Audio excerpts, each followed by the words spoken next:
여러분 안녕하세요.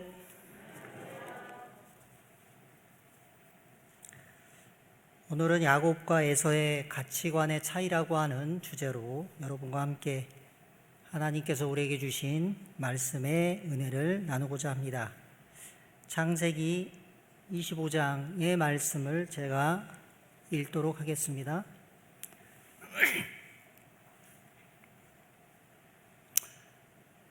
먼저 나온 자는 붉고 전신이 갓옷 같아서 이름을 에서라 하였고, 후에 나온 아우는 손으로 에서의 발꿈치를 잡았으므로 그 이름을 야곱이라 하였으며, 그 아이들이 장성함에 에서는 익숙한 사냥꾼이었으므로 들사람이 되고, 야곱은 조용한 사람이었으므로 장막에 거주하니, 이삭은 에서가 사냥한 고기를 좋아하므로 그를 사랑하고 리브가는 야곱을 사랑하였더라.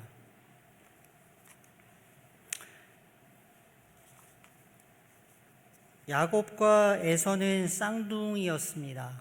그러나 둘의 외모도 달랐고 성격도 달랐습니다. 에서는 붉고 전신이 갓옷 같은 그런 모습이었고, 그래서 이름을 에서라 이렇게 이름 지었습니다. 아우인 야곱은 에서의 발꿈치를 잡았기 때문에 그의 성격에 맞게 야곱이라 부르게 되었던 것입니다. 근데 이 아이들은 장성함에서도 서로 다른 특성을 보였습니다. 첫째, 에서는 사냥꾼이 되어서 들에 다니는 것을 좋아하였고, 야곱은 생각이 깊고 조용한 사람이었기 때문에 장막에 거주하기를 좋아하였습니다.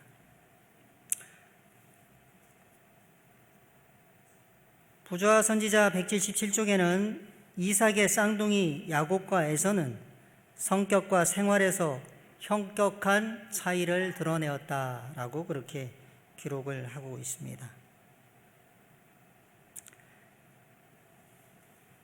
23절 말씀에 이 족속이 저 족속보다 강하겠고 큰 자가 어린 자를 섬기리라 하는 말씀처럼 그들의 외모와 성향의 차이만큼이나 그들의 미래도 달랐다는 것을 우리는 성경의 말씀을 통해서 알 수 있습니다. 이렇게 한 배에서 태어난 형제의 모습이 이렇게도 다를 수 있을까요? 또한 그 두 형제의 미래의 운명이 이렇게 달라진 이유는 어디에 있는 것입니까? 그런 차이를 만든 것은 두 사람의 생각, 곧 가치관에 있었던 것입니다. 각자의 생각이 두 사람의 생애에 결정적인 영향을 미친 것입니다. 본론에서 저는 세 가지의 모습을 같이 생각해 보기를 원합니다. 첫 번째, 실리와 명분이라고 하는 것입니다. 야곱이 하루는 집에서 팥죽을 쑤었는데 마침 사냥 갔던 에서가 곤비한 모습으로 돌아왔습니다. 에서는 야곱에게 팥죽을 좀 달라고 했습니다. 야곱은 이 절호의 기회를 놓치지 않고 형의 장자의 명분을 오늘 내게 팔라고 제안합니다. 저의 형 같으면 저에게 그렇게 이야기할 것이에요. 건방지게 어디서 나한테. 개인적인 생각에도 야곱이 이런 제안을 했을 때 당장 그 제안을 거절하는 것이 분명했습니다. 그러나 에서는 이에 맹세하고 장자 명분을 떡과 팥죽 한 그릇에 팔아 버렸습니다. 31절과 34절 말씀에 내가 죽게 되었으니 이 장자의 명분이 내게 무엇이 유익하리요? 에서가 장자의 명분을 경홀히 여김이었더라. 한 끼 굶는다고 죽지는 않습니다. 에서는 자신의 처지를 너무 과장하며 자신의 잘못을 합리화하였던 것입니다. 우리도 그러한 경우가 많이 있죠. 그땐 어쩔 수 없었어. 과연 하나님의 언약의 말씀을 지키는 것에 대한, 지키지 않는 것에 대한 다른 핑계가 있을 수 없죠. 하나님의 언약은 얼마나 중요했습니까? 야곱과에서는 밤이면 밤마다 이삭으로부터 조상 아브라함의 이야기를 들었습니다. 그런데 에서는 하루 종일 산으로 쏘 다녔으니 피곤해서 졸았는지 그 말씀을 귀담아 듣지 않았던 것입니다. 제가 어렸을 때는 좀 살았어요. 저희 집에 일하는 일꾼이 있었는데 저희가 이제 제가 글을 모르는 그런 때였는데 이분이 저녁만 되면 손오공 이야기 아시죠? 서유기를 하루에 한 이야기씩 저희들에게 아주 재밌게 그렇게 들려주었어요. 그게 얼마나 재밌었는지 아직도 그 기억이 저에게 생생합니다. 제가 13년을 한 2000번의 설교를 했다고 그렇게 말씀드렸죠. 그러니까 2000번을 떠든 것입니다. 참 많이 떠들었어요. 그런데 그렇게 떠들었는데 바뀌지 않는 것 같아요. 저도 바뀌지 않는 것처럼 보이고 또 저의 말씀을 듣는 교우들의 모습도 전혀 바뀌지 않고 어떤 면에서는 말씀을 들으면 들을수록 악화되어 가는 그런 모습을 제가 보기도 합니다. 그래서 제가 여러분에게 농담처럼 이야기했지만 제가 정말 찰떡같이 이야기를 하거든요. 그래서 교인들에게 제가 개떡같이 얘기해도 제발 찰떡같이 좀 알아들어 주세요 라고 그렇게 부탁의 말씀을 드리는 것입니다. 여러분은 어떻게 하나님의 말씀을 들으십니까? 개떡같이 얘기해도 찰떡같이 들으시나요? 아니면 목사님께서 찰떡같이 얘기하는데 개떡같이 들으시나요?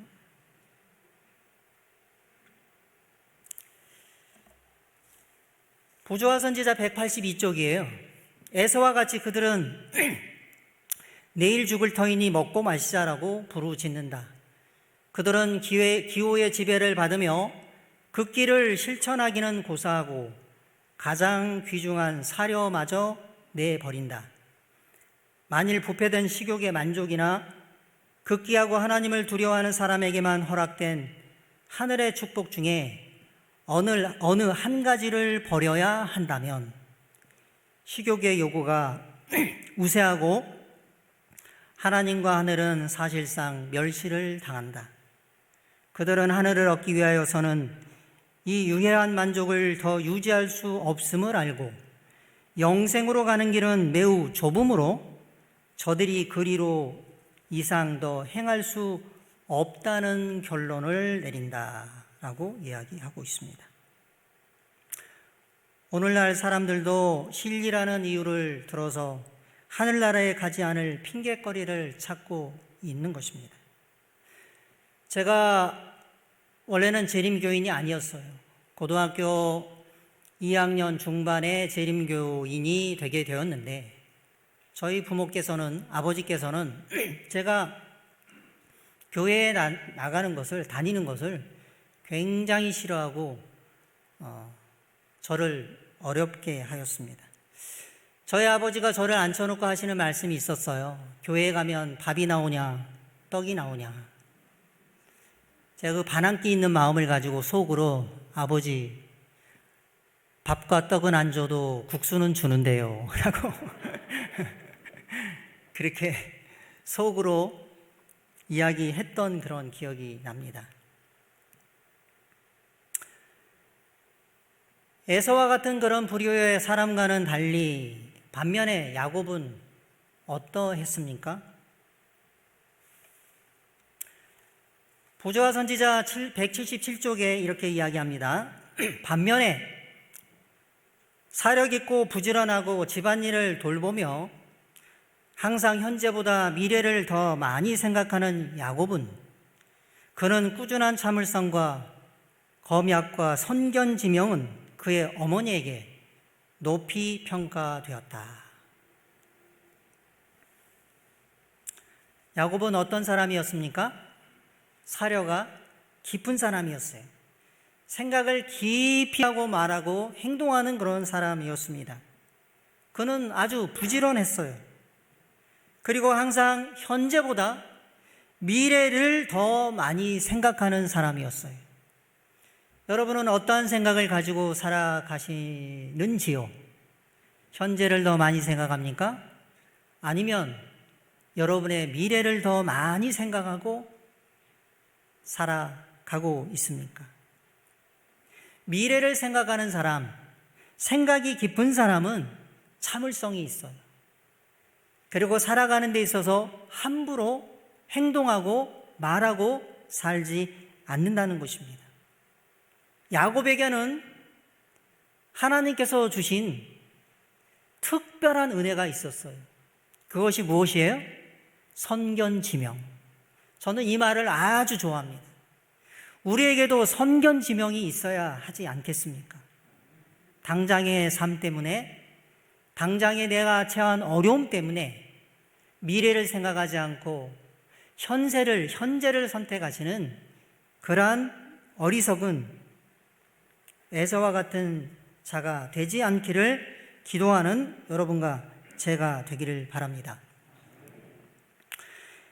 야곱이 목적을 위하여 수단을 가리지 않고 남의 연약한 때를 이용하여 자신의 목적을 달성한 것은 매우 잘못된 일이었습니다.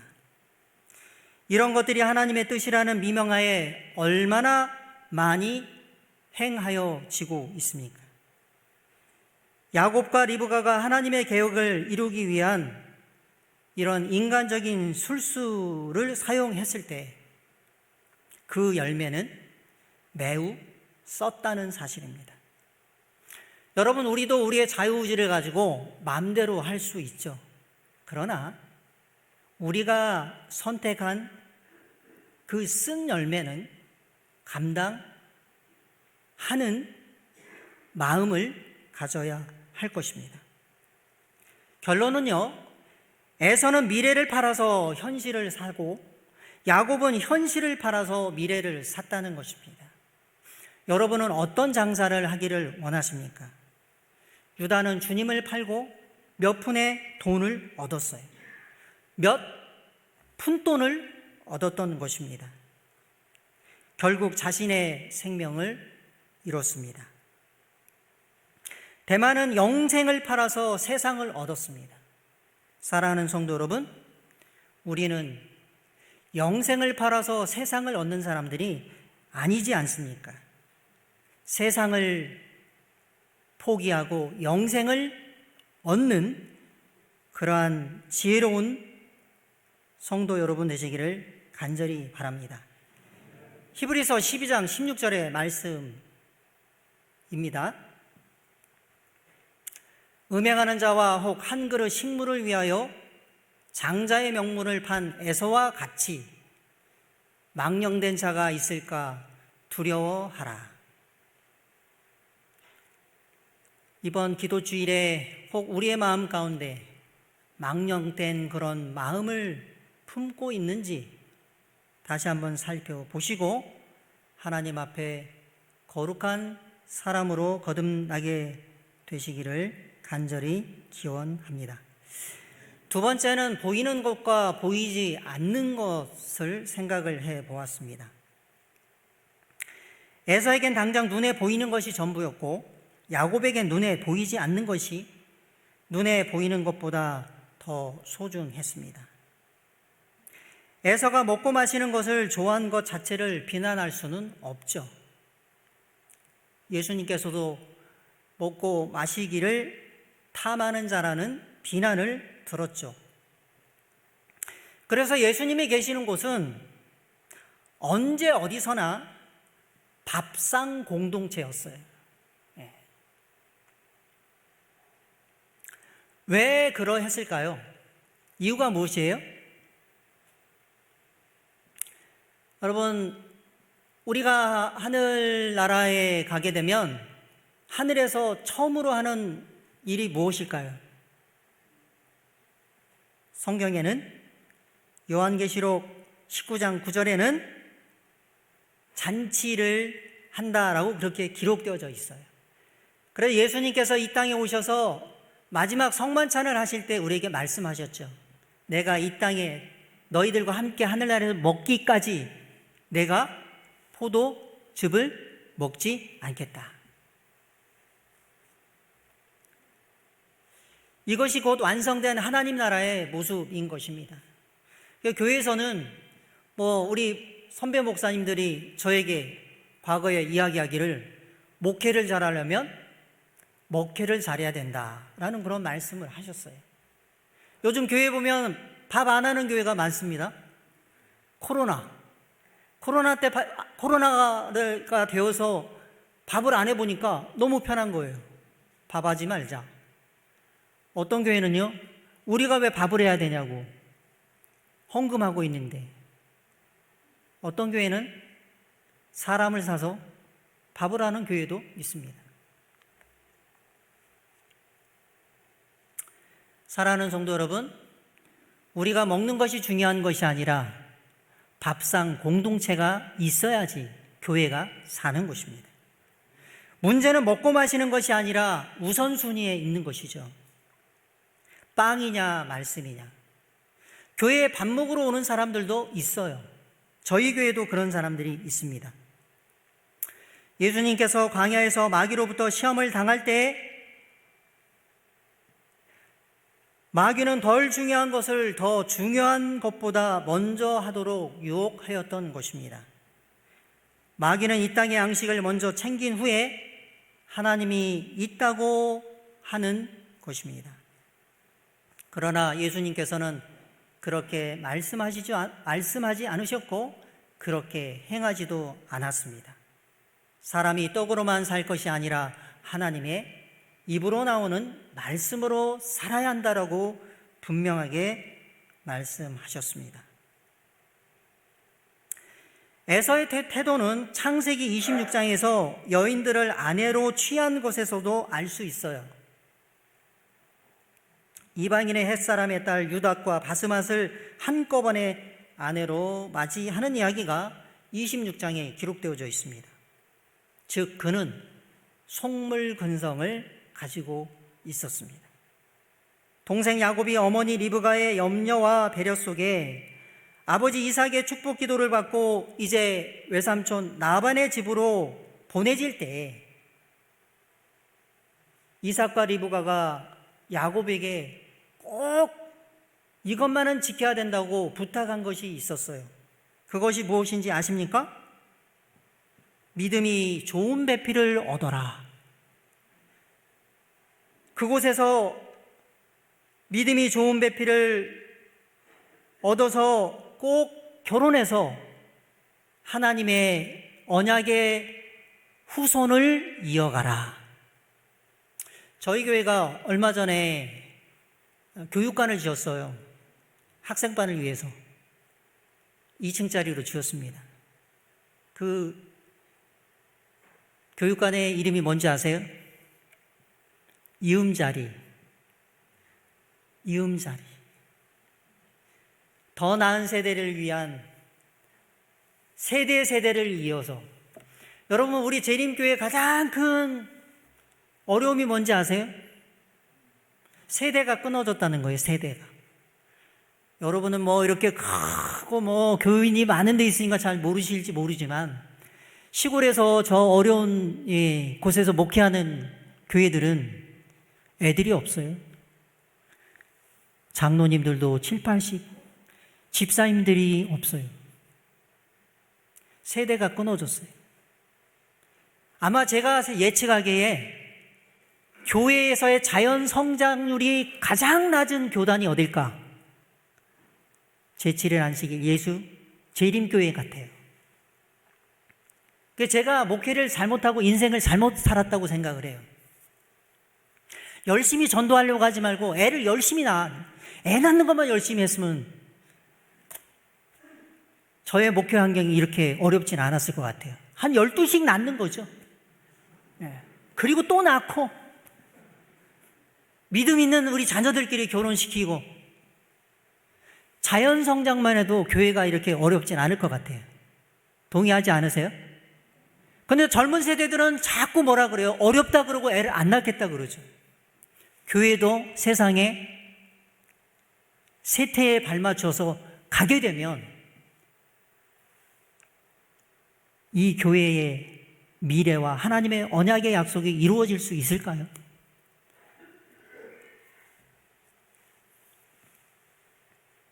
그런데 재미있는 것은 이렇게 야곱에게 당부하는 그 이야기를 듣는 그 순간에 에서는 달려가서 이스마엘 후손의 딸과 결혼합니다. 에서는 매우 감정적이고 즉흥적이었어요. 반면에 야곱은 아브라함의 언약의 계승을 위해서 자기 친족에서 배우자를 선택합니다. 여러분, 야곱이 결혼한 나이가 얼마인지 아세요? 제가 좀 따져봤어요. 야곱이 147세까지 살았죠? 그렇죠? 애굽에 갈 때가 130세였죠? 그때 요셉의 나이가 몇 살인지 아세요? 39, 40이에요. 그럼 40을 빼보세요. 몇 살이에요? 90에 누굴 낳은 거예요? 예? 요셉을 낳은 거예요. 그러면 야곱이 하란으로 가고 하란에서 지내고 뭐 했던 걸 따져보면 몇 세에 결혼한지 아세요? 깜짝 놀랐어요. 몇 살? 60살. 자기 아버지는 40세에 결혼했죠? 이삭이 늦장가 같다고 생각했는데 야곱은 60세에 결혼한 거예요. 왜 그랬을까요?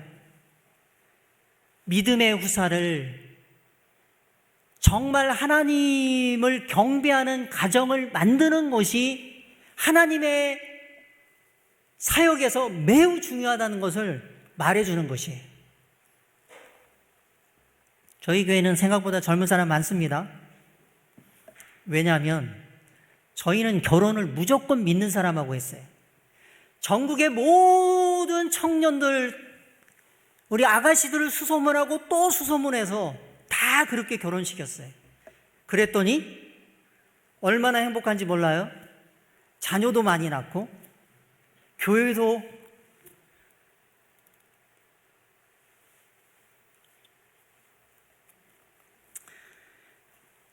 야곱은 사랑하는 사람을 얻기 위해서 14년이나 노동하는 수고를 하지 않습니까?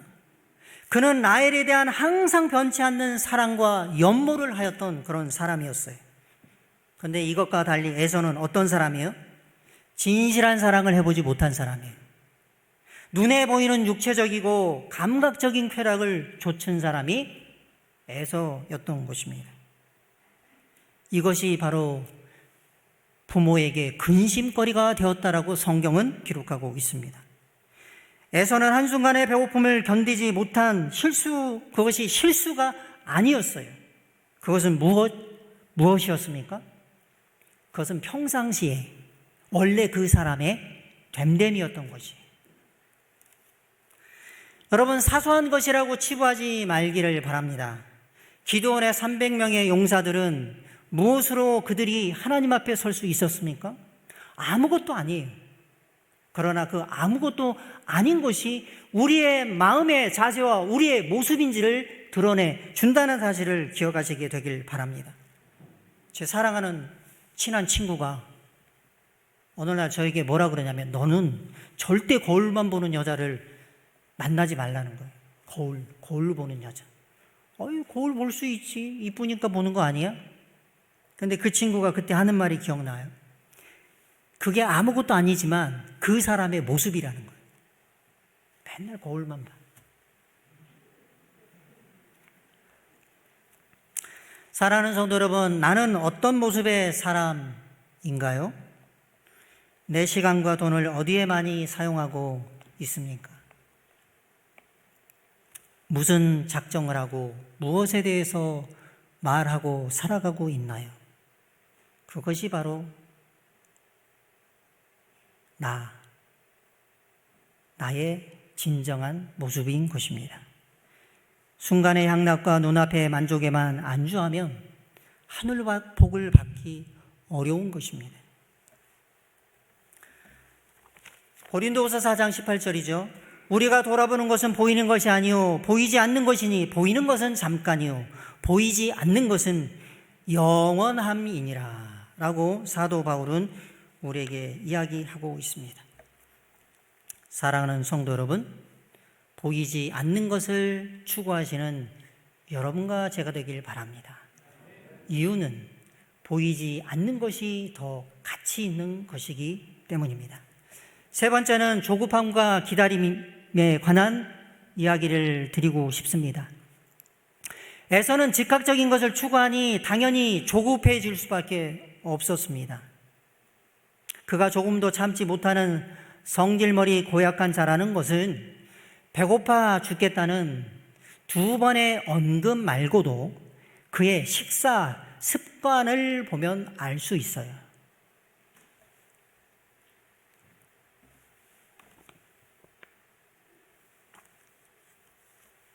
히브리 원어로는요 4가지 단어로 돼 있어요. 간단하게 먹었다, 마셨다, 일어났다, 나갔다. 한국말에는 어떻게 되어 있어요?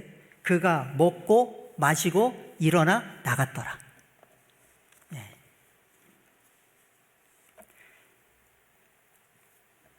여러분, 군침 도는 마시멜로에 대한 그런 이야기 아시죠? 기다림의 시간, 만족지연, 만족유예라고 하는 그런 말이죠. 이게 한국 경제신문에 나왔는데 뭐라 그랬냐면 한마디로 요약하면 이거예요. 타이틀이 마시멜로를 먹지 말라예요. 마시멜로 먹지 말라. 근데 그 뒷말이 뭐예요? 먹지 말라는 게 아니에요. 아직은 먹긴 먹되 아직 먹으면 안 된다라는 그런 말이었습니다. 현재의 만족을 잠시만 유예하면 더 큰 성공을 누릴 수 있다는 것을 사회학적으로 증명한 거예요. 이게 증명된 거예요, 증명. 조사를 해보니까 진짜 그렇다는 거예요. 잘 참는 아이가 그렇지 않은 아이보다 성공한대요. 성공 못하는 이유가 뭐냐? 조급해서예요, 조급해서. 여러분, 현대를 살아가는 사람들이 얼마나 조급합니까?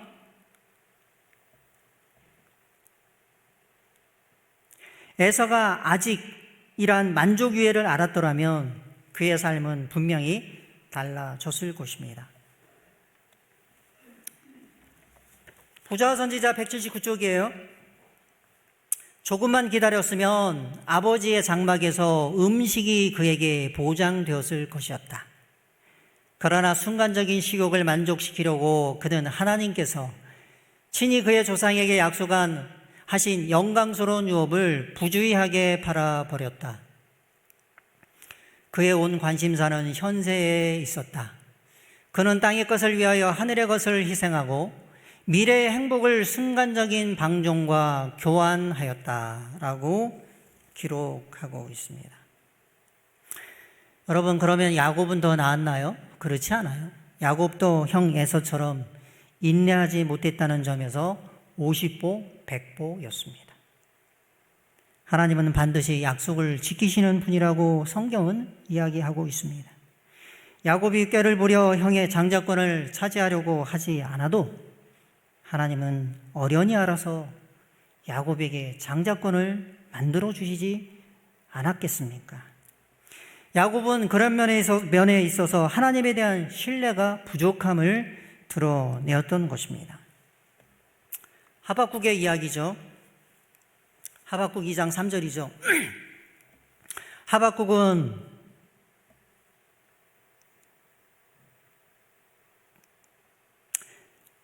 간절한 마음으로 하나님께 기도했습니다. 2장 3절이죠. 그때 이 묵시는 정한 때가 있나니 그 종말이 속히 이르겠고 결코 거짓되지 아니하리라. 비록 더딜지라도 기다리라. 지체되지 않고 정령 응하리라 라고 하는 대답을 얻게 됩니다. 그러니까 하박국은 하나님의 약속을 3가지로 정의하고 있는 거예요. 첫 번째 무엇이에요? 반드시 이루어진다. 반드시 이루어진다. 두 번째, 하나님의 때가 이루어진다. 세 번째 뭐예요? 그 때는 사람의 시간표로 보자면 더디게 보이지만 늦지 않는다. 그 뒤에 하박국이 이런 고백을 하죠. 무엇이라고요? 의인은 그 믿음으로 말미암아 살리라 라고 그렇게 말씀하고 있습니다. 여러분, 그러니까요, 믿음이라고 하는 건 뭐예요? 믿음은 무엇이라고 말할 수 있는 것이죠? 기다릴 줄 아는 게 믿음인 거예요. 믿음은 기다릴 줄 아는 것입니다. 신념이 없는 아이들이 못 기다리는 거예요. 신념이 있으면 기다리고 참을 수 있는 것이죠. 사랑하는 성도 여러분, 주님에 대한 신념을 가지시는 여러분과 제가 되기를 간절히 바랍니다.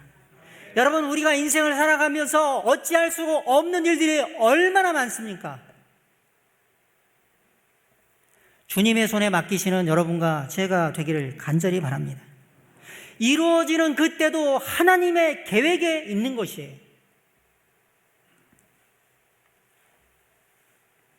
유다서 1장 21절이죠. 하나님의 사랑 안에서 자기를 지키며 영생에 이르도록 우리 주 예수 그리스도의 긍휼을 기다리라. 오늘 말씀을 마치면서 부자 선지자 270쪽 말씀을 제가 읽고요. 우리 함께 다시 한번 우리의 마음을 하나님께 드릴 수 있는 그런 기도의 시간을 가졌으면 좋겠습니다. 그리스도를 통하여 주시는 하나님의 은혜의 선물은 만민에게 거저 주시는 것이었다. 어떤 사람이 멸망한다면 그것은 자신이 선택한 것이지 다른 사람이 선택해 준 것이 아니다. 하나님께서는 모든 영혼이 영생을 얻도록 택하심을 입을 수 있는 조건을 당신의 말씀 가운데 제시하셨는데 그것은 순종하는 것이다. 하나님께서는 당신의 율법에 조화되는 한 인물을 선정해 놓으셨으며 누구든지 그분께서 요구하시는 이 표준에 도달하는 자는 영광의 나라에 들어갈 것이다. 사랑하는 성도 여러분, 다시 한번 하나님께서 말씀하시는 이 말씀에 우리의 마음을 두고 하나님의 귀한 뜻을 이루어 가시는 이 시대의 귀한 하나님의 백성들 되시기를 간절히 바라면서 말씀을 마치도록 하겠습니다.